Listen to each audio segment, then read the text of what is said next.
मैं वारिफ अजीज, आप लोग देख रहे हैं मुंबई ब्रेकिंग न्यूज। मानकुर में बढ़ते मर्डर और नशे से लोग हैं काफी परेशान। दरअसल आपको बता दें, मानकुर एक नशे का हब बन चुका है। मानकुर जैसे कि चीता कैम हो गया, मंडाला हो गया, ये सब जगह एक नशे का हब बन चुका है और आए दिन वहां पर हत्याएं की खबरें सामने आ रही है। हमने बीती खबर में जैसे आपको दिखाया था कि मानकुर के चीता कैम में किस तरह एक शख्स को मार दिया गया। उससे पहले भी चीता कैम में एक और मर्डर हुआ था और कल रात में भी चीता कैम में एक और मर्डर हुआ। लगातार आपको बता दें कि मानकुर में जो है, मानकुर गोवंडी एरिया है, ये नशे को लेके काफी बढ़ चुका है। हत्याएं काफी बढ़ गई, लेकिन कहीं ना कहीं पुलिस इसमें नाकाम नजर आ रही है। कुछ लोगों ने, चीता कैम में रहने वाले लोगों ने, जैसे कि हमसे बात करते वक्त ये कहा था कि किस तरह उनको मानकुर में रहने के लिए अब डर लग रहा है, क्योंकि उनको अब अपने बच्चों की जो फिक्र सता रही है। और चीता कैम पुलिस पे जो आरोप लगाए थे, उन्होंने क्या कहा था, हम आपको वीडियो में सुनाते हैं। ध्यान से देखिए इस वीडियो को। बहुत मर्डर्स हो रहे हैं, हम इतने मर्डर्स नहीं सह सकते, खौफ आ रहा है हमें। अपने बच्चों को कैसे हम बाहर छोड़ें? अपने बच्चों को नहीं हम बाहर छोड़ सकते। मोटर होते रहता, वो इंक्वायरी करते जाते, बस उतने में खत्म हो जाता, वो बात कुछ नहीं करते। मगर ये नशा क्यों नहीं बंद करते? नशा बंद करने जिंदगी खराब होता बच्चे लोग का। को बुला के मेरे बेटे को मारा। अब बोला कि पहला हमजा है, बाद में 2 और लड़के हैं।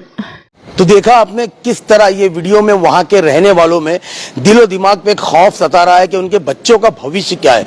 वहां के लोगों ने चीता कैम पुलिस पे एक आरोप लगाया था कि चीता कैम पुलिस स्टेशन के आसपास ही नशा बिकता है। चीता कैम पुलिस स्टेशन के आसपास ही कैम की पुलिस जो काम नहीं करती है, बहुत बड़ा इल्जाम है पुलिस पर।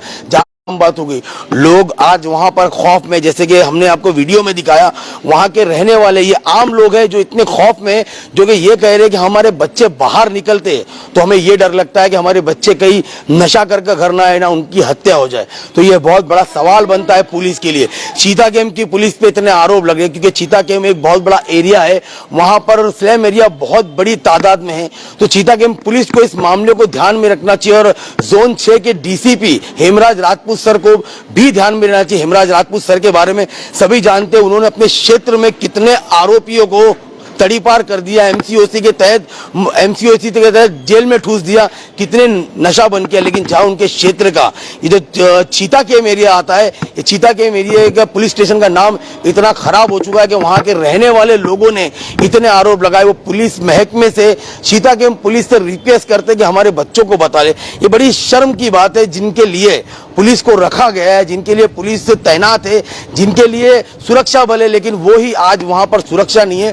तो अभी चीता कैम की पुलिस क्या करेगी? और दूसरी बात हम आपको बता दें कि इतनी भारी मात्रा में आसपास नशा बिकता है और पुलिस को मालूम नहीं है। बहुत से लोगों ने यह भी आरोप लगाया कि पुलिस भी, चीता कैम की पुलिस भी मिली हुई है, क्योंकि चीता कैम की पुलिस को सभी पता है कि कहां नशा बिकता है, कौन नशा बेच रहा है और किस किस को पैसा जाता है। ये लोगों ने आरोप लगाए, तो बहुत ही शर्म की बात है। अब वहां पर मर्डर की तादाद, और दूसरी जगह आपको ये बता दें कि ऐसा नशा आखिर आता कहां से, लोग सोचते कहां से। आज ऐसा हो गया, सबसे बड़ी मजबूरी इसमें कानून की है, कानून की मजबूरी।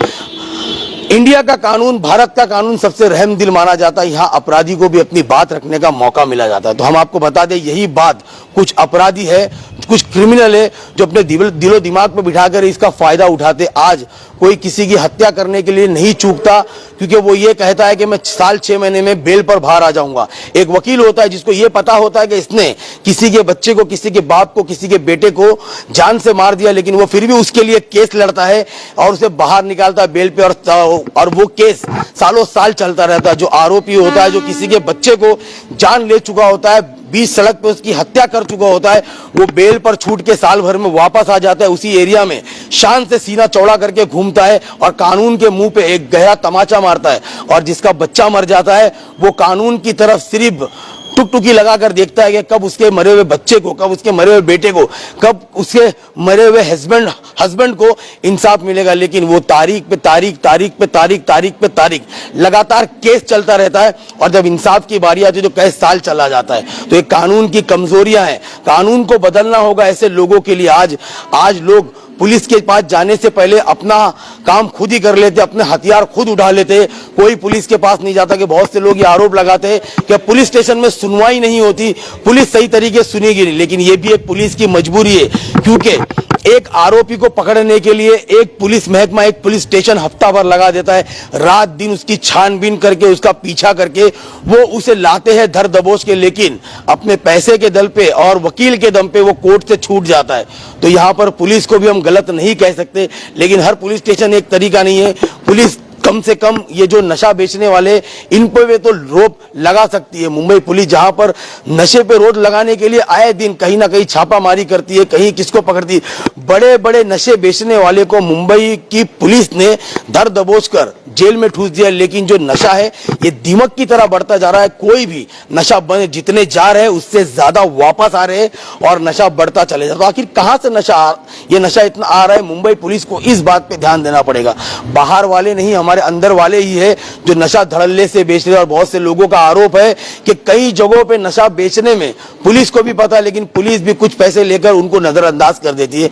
लेकिन अब तक अगर ये सही बात है तो पुलिस के आला अधिकारियों को ऐसे पुलिस वालों पर धर दबोचना चाहिए, उन पर खुद कार्रवाई करना चाहिए जो कि देश के भविष्य को बर्बाद कर रहे हैं। और हाँ, चूनाभट्टी, मानपुर, गोवंडी ये इलाका जो कि पूरी तरह से नशे में डूब चुका है, नशे का हब बन चुका है, छोटे छोटे बच्चे नशा करते हैं। तो मानपुर और गोवंडी की पुलिस को इस बारे में ध्यान देना चाहिए, क्योंकि बहुत कुछ महीनों से वहां की जो मर्डर और हत्या की जो वारदात है लगातार बढ़ती चली जा रही है। अब देखना यह है कि डीसीपी हेमराज राजपूत इस पर किस तरह रोक लगाते हैं, क्योंकि उनका जो नाम है बहुत आला दर्जों में लिया जाता है, क्योंकि वो अपने क्षेत्र को हमेशा साफ रखते हैं। अब देखना यह है कि अपने क्षेत्र को, इस क्षेत्र को किस तरह साफ करते हैं। और जो चीता कैंप के जो लोग हैं जिन्होंने ये कहा है कि हम अब इतना डर चुके हैं कि हमारा घर छोड़कर हमें जाने की नौबत आ चुकी है, हम यहाँ नहीं रहना चाहते क्योंकि हमारे बच्चों की जान और उनका भविष्य सुरक्षित नहीं है। क्या डीसीपी हेमराज राजपूत